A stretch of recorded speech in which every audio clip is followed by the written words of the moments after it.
up next, we're going to have Jasper Nathaniel. And if she can join, his mom, who has been calling Senator Gillibrand, Representative George Latimer in New York, just relentlessly on following her, yeah.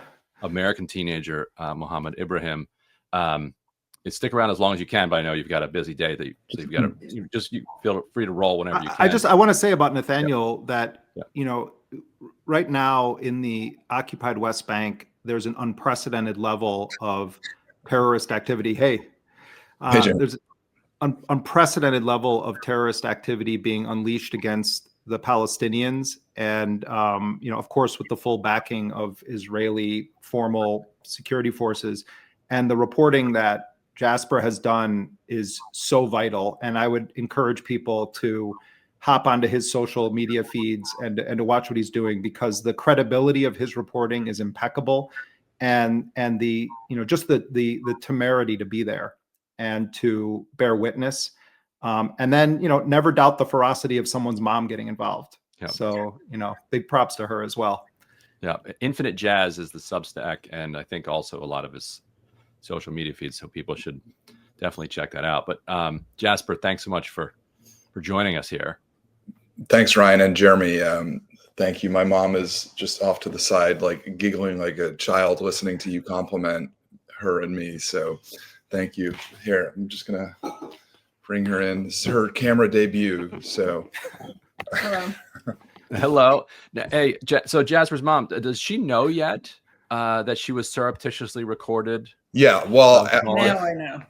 Now she knows. My sister is here. We're at my family house where I grew up for Thanksgiving, and she's got a 3-year-old and a 6-month-old, and my mom was on babysitting duty while making her calls, and so Emma was like, "Well, I'm gonna record her then," and then before I shared it on social, she made sure it was okay. Oh, fair enough. I did want to play it for people because I found it to be like a genuinely moving act of solidarity in the face of just an unmovable object. So let me play some of this for the audience in case they haven't seen it yet. But I hope this does go viral and everybody does eventually end up seeing it. Tell me if you can. Okay, now Gillibrand, and then Latimer. What? Yes. That's my sister saying, "Are you going to watch your grandkids after this?"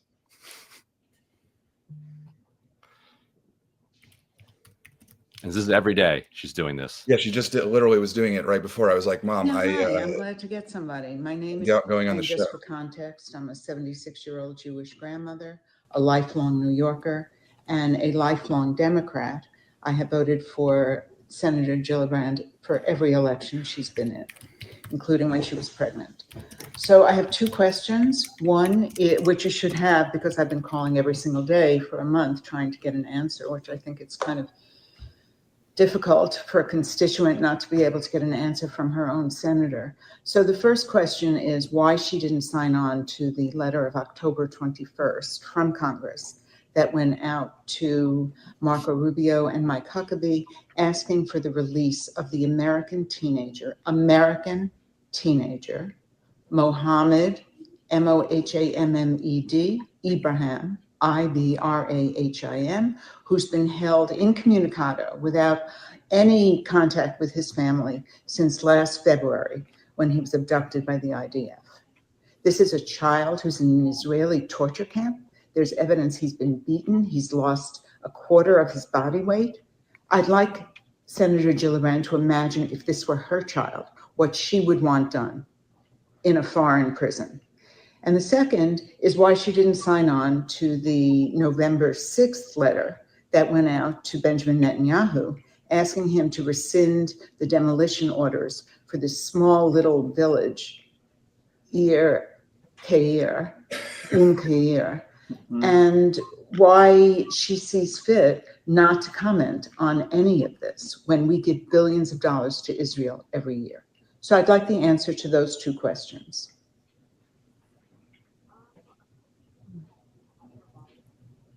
I know you can't, and nobody has been able to for a month. How long does it take to get an answer?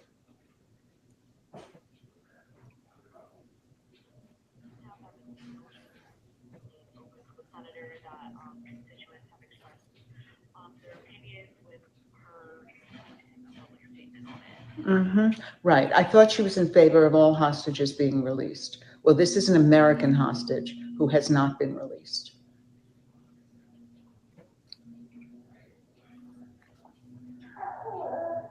Chris Van Hollen recently issued a public statement about it. How come Chris Van Hollen can speak out, but my senator, who I have voted for in every election, cannot speak out? If she needs any information, she can look at Chris Van Hollen's statement. I don't think it's really a stretch to ask a country that we give billions of dollars to let go an American citizen, an American teenager.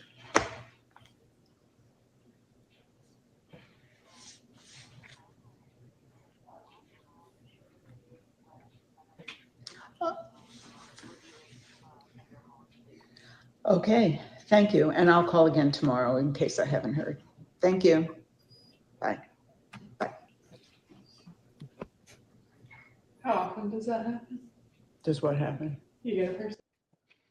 Yeah, and then she says, next up, George Latimer. Yeah. How did Latimer go?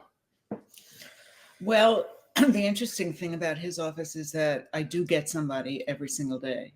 And with some minor variations, I leave the same message. But, you know, Hastings in the Bronx, it's a small community, he has a small district.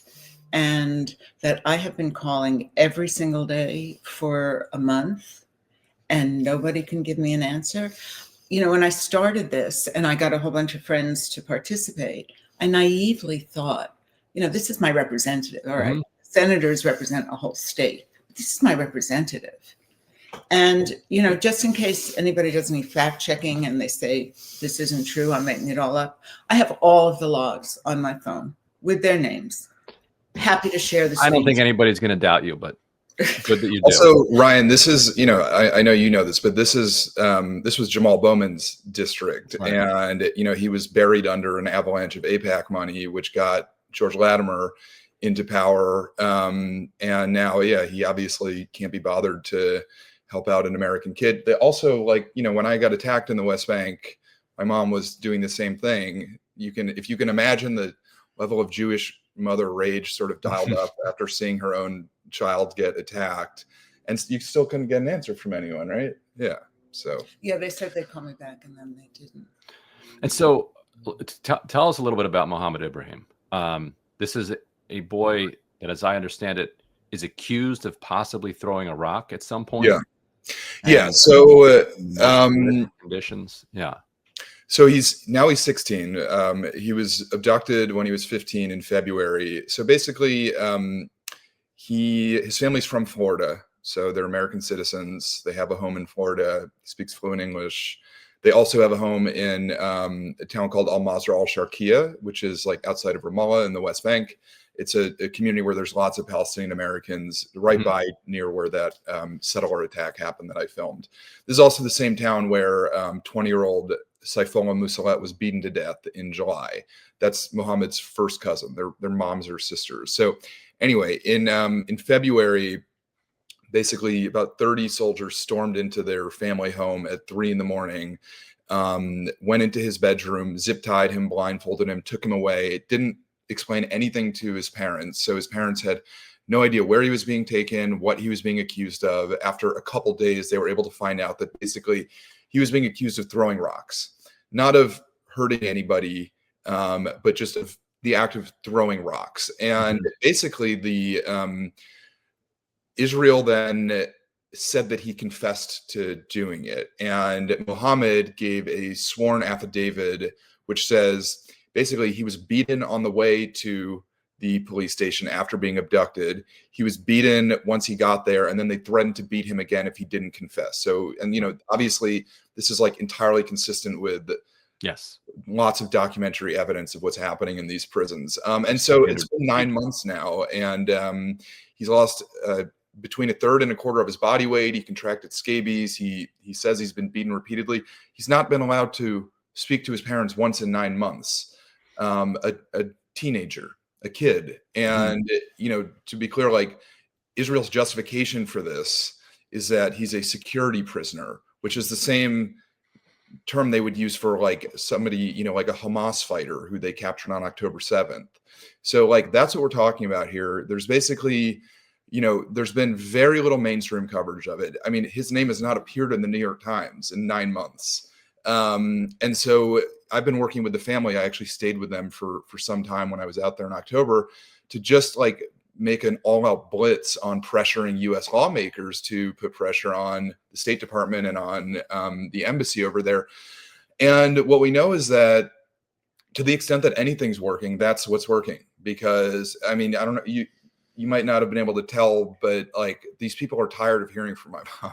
Mm-hmm. Like this is a headache for them, and they want the headache to go away. And that is then, like, let him go. They deal with the headache by putting it on the embassy or the State Department, and eventually something's got to give, and they will hopefully just be like, all right, this is just too much trouble now, and let him go. I did call the State Department also. They hung up on me.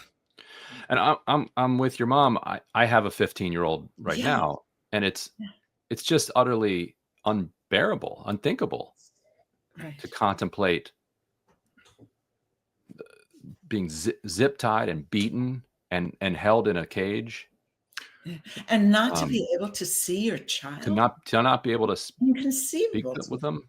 Ryan, there was a moment a couple months ago, or in the spring actually, when he was being held in Megiddo prison, which is one of these like well-known torture camps. And news broke that a 16-year-old kid from their area was beaten to death. And they didn't know if it was Muhammad. And basically they had 6 absolutely agonizing hours of trying to find out if it was him. They found out that it was a kid from the town next door, which obviously was still a tragedy. But like, this is all the time. I mean, people are dropping dead in these prisons. There's constantly reports of people being starved and contracting diseases and sexual assault. And like, they just have no way of knowing what's going on with him, which is just like, it's disgraceful. So Chris Van Hollen has spoken out about it. Who else, and who should, Yeah. So, I mean, Chris Van Hollen has probably been the most vocal. Peter Welch, Merkley, you know, like people you'd expect, you know, Rashida Tlaib and others.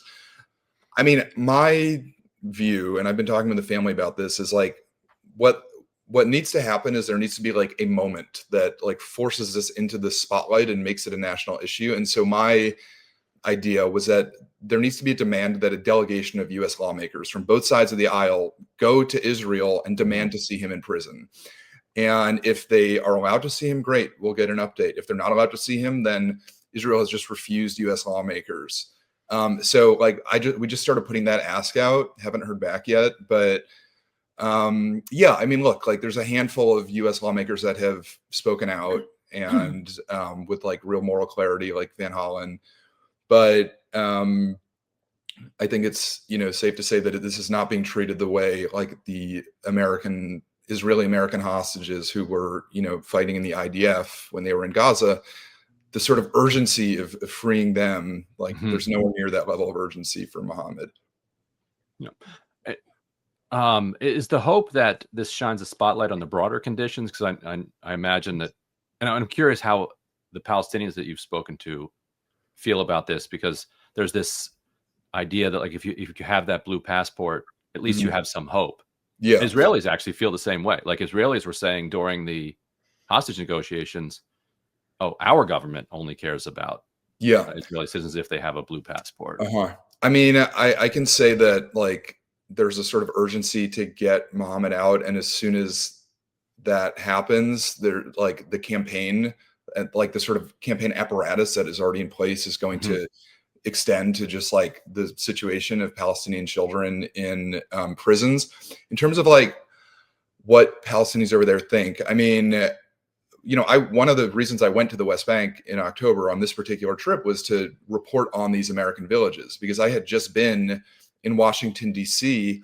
with the families of Muhammad, with the family of Saifullah Musalet, who was beaten to death, the family of Tawfiq Abdel-Jabbar, who was shot by an Israeli soldier, shot dead in January, Rachel Corrie's parents, Senor Agee's sister and husband. So, you know, a whole delegation of people who were American citizens whose family members were killed by settlers and soldiers.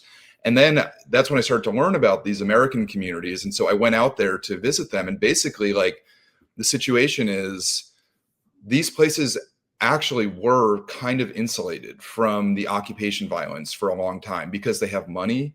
Right. And it's just kind of like, you know, they look much more like, they feel more like an American city than they do like what you would imagine of like olive farmers in the West Bank.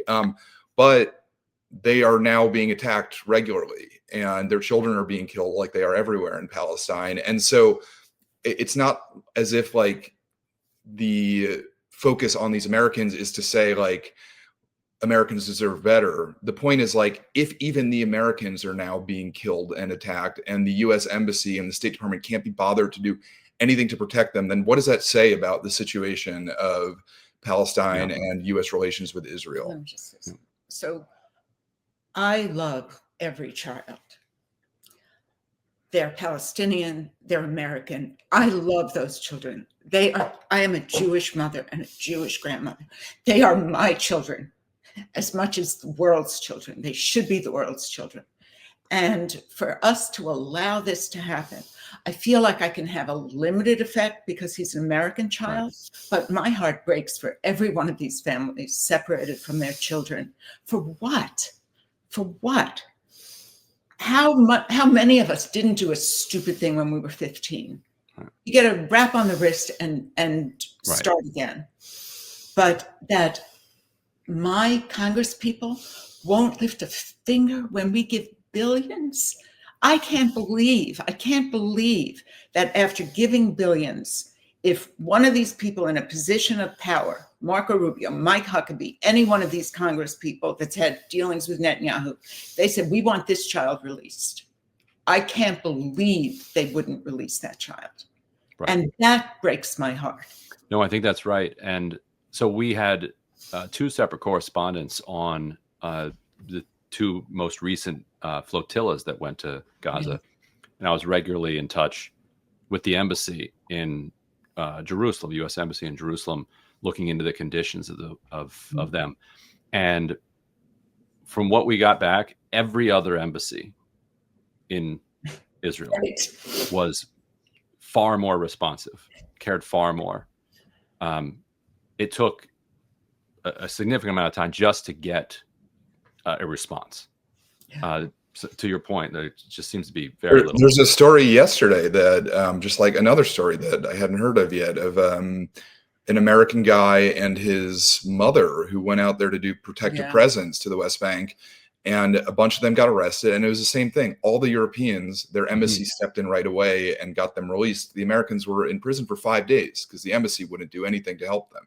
Yeah, Europeans had flights arranged, hotels, like the whole nine. Last question for your mom, because I think this on behalf of some of the audience watching. For people who want to do what you're doing but don't really know where to start, like, what have you learned about the process of pressuring your members of the Senate or the House, calls, emails? Like, what works, what doesn't work? How do you keep the streak alive, to use kind of the Duolingo phrase? Well, for one thing, I think, for most people, you don't want it to take up your whole day. So I have them on speed dial.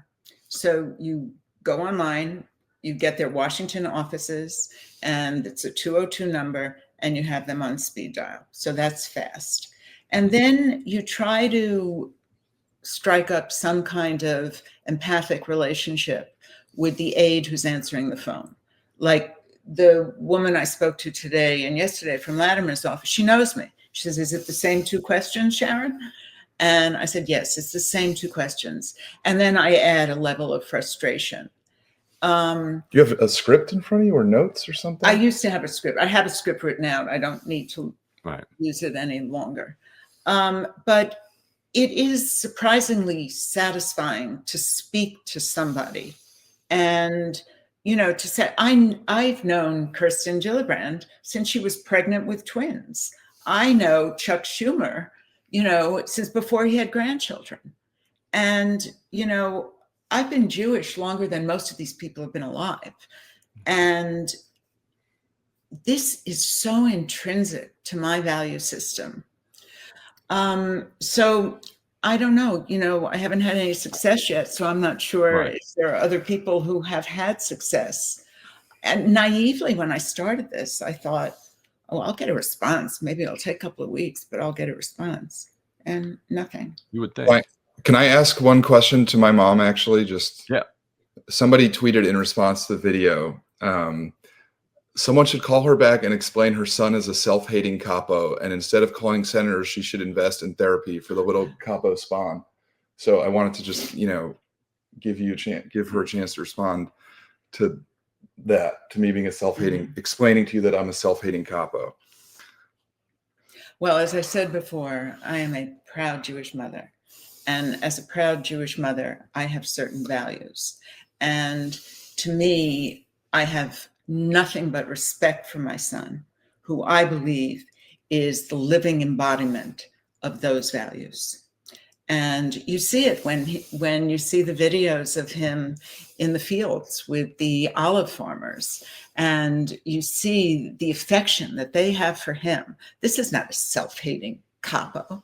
This is a proud Jewish man with Jewish values that hopefully were instilled from his father and me from when he was a child. And, my mom's family was exterminated in the Holocaust. Yeah. Like entire branches of the family tree, my mother's incinerated. Entire family. And my dad's family was from the Middle East, and they also faced deadly anti-Semitism. So people are just constantly attacking me online, from the right Zionist side, obviously, and saying like, do you have any connection to being Jewish even? You're a Jew in name only, blah, blah, blah. And it's like, I don't know how much more Jewish we could possibly be. I mean, it's just. I'd like somebody to explain to me how what the settlers are doing is different from the pogroms that my father's family endured. I'd like them to explain that to me, because I don't see a difference. And I learned all about the pogroms from my family. Well, I think any mother should be proud of what your son is up to. He's doing good, and you should definitely be proud. And we're all grateful for what you're doing too. So. And I'm proud of my mom. We all are.